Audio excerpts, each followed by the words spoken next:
नमस्कार। Law of attraction and युग निर्माण परिवार में आप सभी का स्वागत है। आज हम बात कर रहे हैं प्रार्थना, पूजा, मंत्र, जप ये कब फलित होते हैं। प्रेयर्स, दुआएं कब कबूल होती हैं और इसके पीछे का विज्ञान क्या है।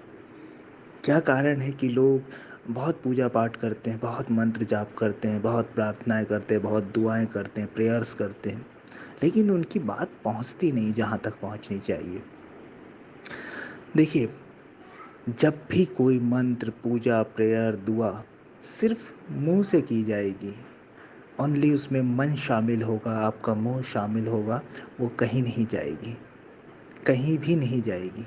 वो जस्ट एक टेप रिकॉर्डर टाइप हो जाएगी। जैसे हम एक सीडी लगा देंगे सीडी प्लेयर में और सीडी चल रही है, बस वैसा। वो कहीं पहुंचती नहीं है। लेकिन यदि उसके साथ आपका हृदय जुड़ जाए, आपकी भावनाएं जुड़ जाएं, तो वो वहाँ तक पहुँचेगी जहाँ तक उसे जाना चाहिए। इस उस परमात्मा तक, उस ब्रह्मांडीय शक्ति तक, उस परमपिता परमेश्वर तक, जिसे लक्ष्य करके आप प्रार्थना कर रहे हैं, जिसे लक्ष्य करके आप पूजा कर रहे हैं, जिसे लक्ष्य करके आप दुआ कर रहे हैं, प्रेयर कर रहे हैं।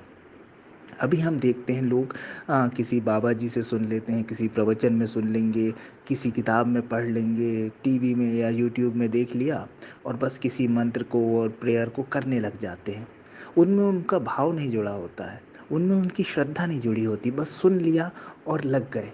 तोते टाइप लगे हैं दिन भर, पढ़े जा रहे हैं मंत्र, पढ़े जा रहे हैं दुआ, पढ़े जा रहे हैं पूजा और ये पत्रियाँ। इससे कोई कोई कोई भी मतलब नहीं निकलता। आप अपने टाइम को वेस्ट कर रहे हैं, क्योंकि अगर आपके हृदय से चीज़ नहीं उठ रही है, आपकी श्रद्धा उसके साथ नहीं जुड़ी है, अगर आपके भाव उसके साथ नहीं जुड़े हैं, तो वो कहीं भी नहीं जाएगी। ये आप निश्चित मान लीजिए। घर में सिर्फ बल्ब लगा देने से बल्ब नहीं जल जाता, बल्ब में विद्युत का प्रवाह भी होना चाहिए। तो आप सिर्फ बल्ब लगा रहे हैं। जब कोई चीज़ मुंह से बोल रहे हैं, मन से दोहरा रहे हैं, तो आपने सिर्फ बल्ब लगाया है। लेकिन जब उसके साथ भावनाएं और श्रद्धा जुड़ जाती है ना, तब उसमें इलेक्ट्रिसिटी का सप्लाई होता है और तब वो बल्ब चलता है। वैसे ही अगर आपने कोई प्रे किया है, मंत्र किया है, जाप कर रहे हैं, प्रार्थना कर रहे हैं, उसको अगर आप हृदय से भी जोड़ दें, अपनी गहराई से भी उसे आने दें, तो निश्चित रूप से वो चीज़ सुनी जाएगी। वो चीज़ पूरी करने के लिए ये अस्तित्व लग जाएगा। इसमें कोई भी शक नहीं होना चाहिए, कोई भी शंका नहीं होनी चाहिए। और अगर आप सिर्फ रट रहे हैं, तोते टाइप भिड़े हुए हैं दिन से रात भर, तो आप अपना समय खराब कर रहे हैं। वो कहीं नहीं पहुंच रही है, कहीं भी नहीं पहुंच रही है। तो इस चीज़ को आप आजमाएं, इस चीज़ को अपनी लाइफ में अप्लाई करके देखें, आपको फ़र्क पड़ेगा। इसीलिए कहा जाता है कि पूजा पाठ से पहले एक ध्यान बहुत ज़रूरी है। ध्यान के माध्यम से आप अपने आप को केंद्रित कर लेते हैं एक जगह, आप स्थिर हो जाते हैं, आप शांत चित्त हो जाते हैं, आपका मन इधर उधर भटक नहीं रहा होता है, मन इधर उधर दौड़ नहीं रहा होता है। तब आप कंसंट्रेट कर पाते हैं, तब आप कोई चीज़ पूरे प्राणों के साथ कह पाते हैं, पूरे प्राणों के साथ बोल पाते हैं।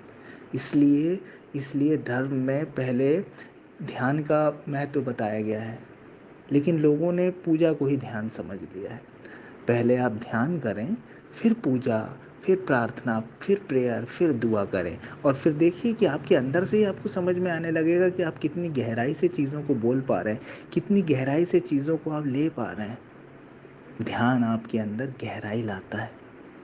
ध्यान आपको पात्र बनाता है कि आप बड़े अच्छे से उस अस्तित्व तक अपनी बात पहुंचा सकें। ध्यान आपके मन की सफाई कर देता है।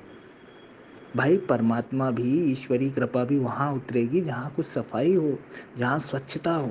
आपको खुद गंदगी पसंद नहीं आती, तो अगर आपके मन में गंदगी है, आपके विचारों में गंदगी है, विचारों में अशुद्धता है, अस्थिरता है, तो परमात्मा की कृपा वहाँ कैसे उतरेगी? आप खुद सोच कर देखिए।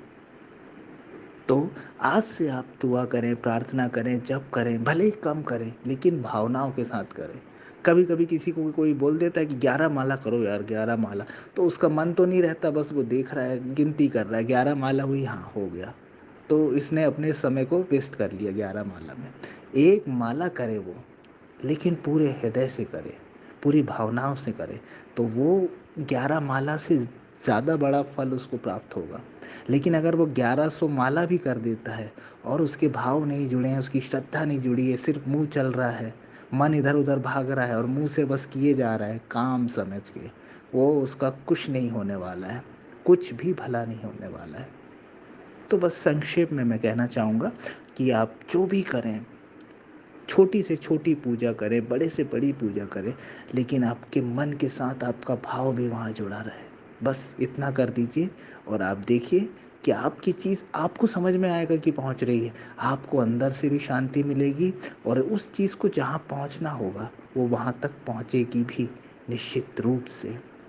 तो इसे अप्लाई करें और निश्चित रूप से आपको लाभ होगा। Thank you.